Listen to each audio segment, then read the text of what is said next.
When I was 7 years old and my sister was just 5 years old, we were playing on top of a bunk bed.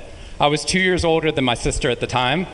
I mean, I'm 2 years older than her now, but at the time that meant she had to do everything that I wanted to do, and I wanted to play war. So we were up on top of our bunk beds, and on one side of the bunk bed I had put out all my G.I. Joe soldiers and weaponry, and on the other side were all my sister's Milos and ponies and ready for a cavalry charge. There are differing accounts of what actually happened that afternoon, but since my sister is not here with us today, let me tell you the true story.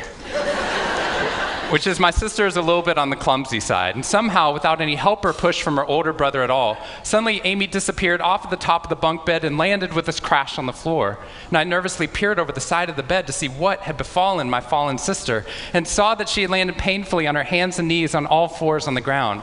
I was nervous because my parents had charged me with making sure that my sister and I played as safely and as quietly as possible. And seeing as how I had accidentally broken Amy's arm just 1 week before,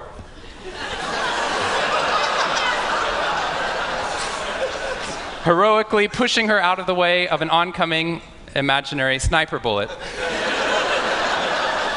for which I have yet to be thanked. I was trying as hard as I could.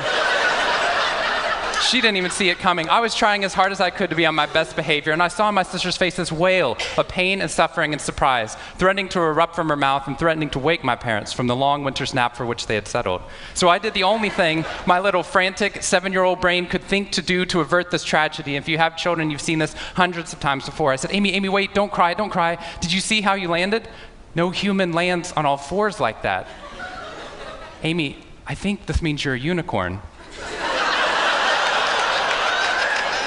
Now that was cheating, because there's nothing in the world my sister would want more than not to be Amy the hurt 5-year-old little sister, but Amy the special unicorn. Of course, this was an option that was open to her brain at no point in the past. And you could see on my poor, manipulated sister's face conflict, as her little brain attempted to devote resources to feeling the pain and suffering surprise she just experienced, or contemplating her newfound identity as a unicorn.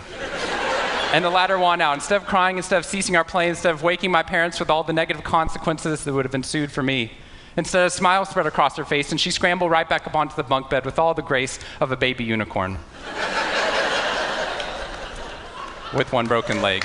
What we stumbled across at this tender age of just 5 and 7, we had no idea at the time, was something that was going to be at the vanguard of a scientific revolution occurring 2 decades later in the way that we look at the human brain. What we had stumbled across is something called positive psychology, which is the reason that I'm here today and the reason that I wake up every morning. When I first started talking about this research outside of academia, out with companies and schools, the very first thing they said to never do is to start your talk with a graph. The very first thing I wanted to do is start my talk with a graph. This graph looks boring, but this graph is the reason that I get excited and wake up every morning. And this graph doesn't even mean anything. It's fake data. What we found is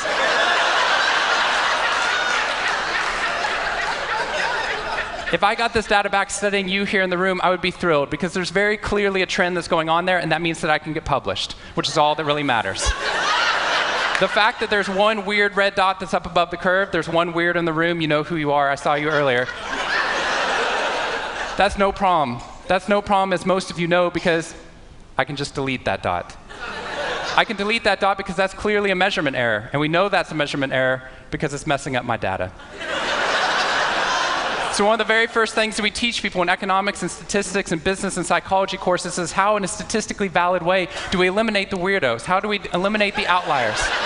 So that we can find the line of best fit, which is fantastic if I'm trying to find out how many Advil the average person should be taking, too. But if I'm interested in potential, if I'm interested in your potential, or for happiness, or productivity, or energy, or creativity, what we're doing is we're creating the cult of the average with science. If I ask a question like, how fast can a child learn how to read in a classroom? Scientists change the answer to, how fast does the average child learn how to read in that classroom? And then we tailor the class right towards the average. Now, if you fall below the average on this curve, then psychologists get thrilled, because that means you're either depressed, or you have a disorder, or hopefully both.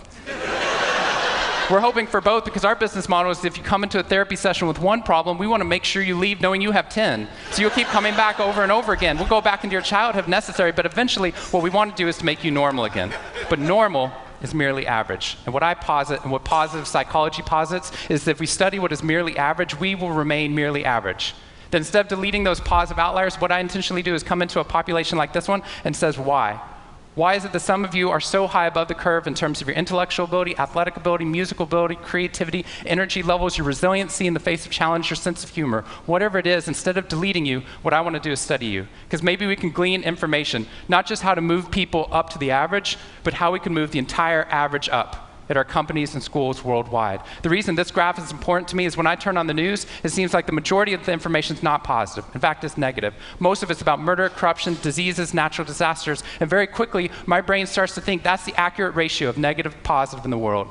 What that's doing is creating something called the medical school syndrome, which if you know people who have been to medical school during the first year of medical training, as you read through a list of all the symptoms and diseases that could happen, suddenly you realize you have all of them.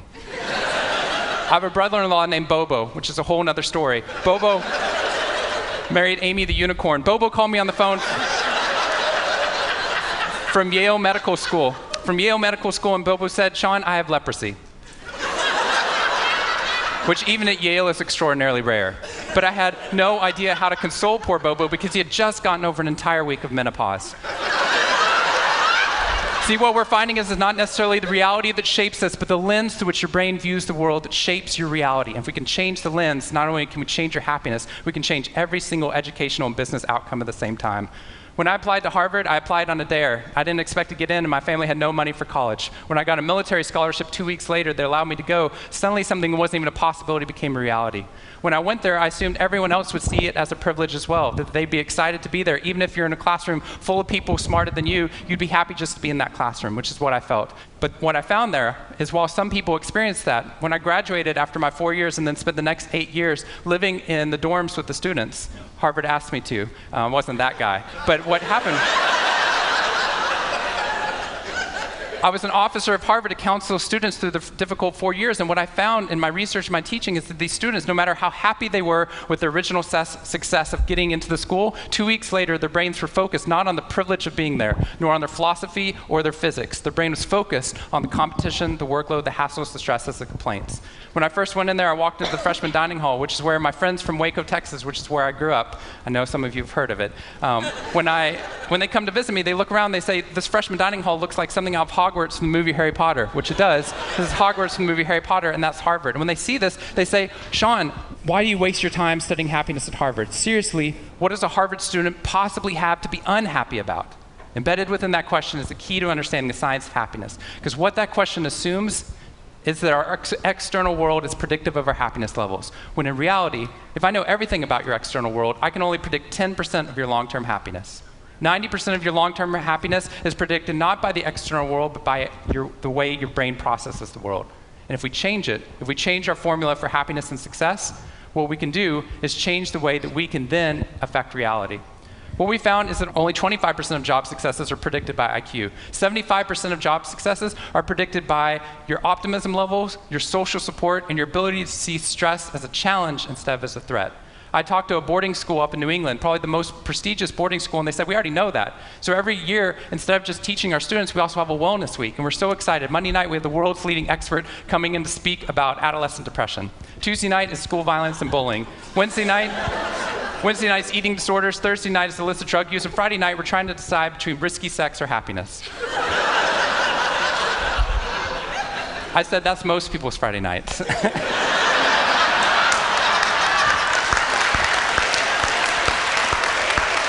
Which I'm glad you liked, but they did not like that at all. Silence on the phone. And into the silence, I said, I'd be happy to speak at your school, but just so you know, that's not a wellness week, that's a sickness week. What you've done is you've outlined all the negative things that can happen, but not talked about the positive. The absence of disease is not health. Here's how we get to health. We need to reverse the formula for happiness and success. In the past 3 years, I've traveled to 45 different countries, working with schools and companies in the midst of an economic downturn. And what I found is that most companies and schools follow a formula for success, which is this. If I work harder, I'll be more successful. And if I'm more successful, then I'll be happier. That undergirds most of our parenting styles, our managing styles, the way that we motivate our behavior. And the problem is it's scientifically broken and backwards for 2 reasons. First, every time your brain has a success, you just change the goalpost of what success looked like. You got good grades, now you have to get better grades. You got into a good school, now you have to get a better school. You got a good job, now you have to get a better job. You hit your sales target, we're going to change your sales target. And if happiness is on the opposite side of success, your brain never gets there. What we've done is we've pushed happiness over the cognitive horizon as a society. And that's because we think we have to be successful, then we'll be happier. But the real problem is our brains work in the opposite order. If you can raise somebody's level of positivity in the present, then their brain experiences what we now call a happiness advantage, which is your brain at positive performs significantly better than it does at negative, neutral, or stressed. Your intelligence rises, your creativity rises, your energy levels rise. In fact, what we found is that every single business outcome improves.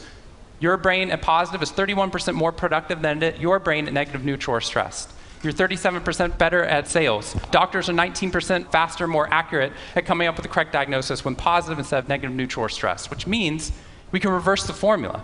If we can find a way of becoming positive in the present, then our brains work even more successfully as we're able to work harder, faster, and more intelligently.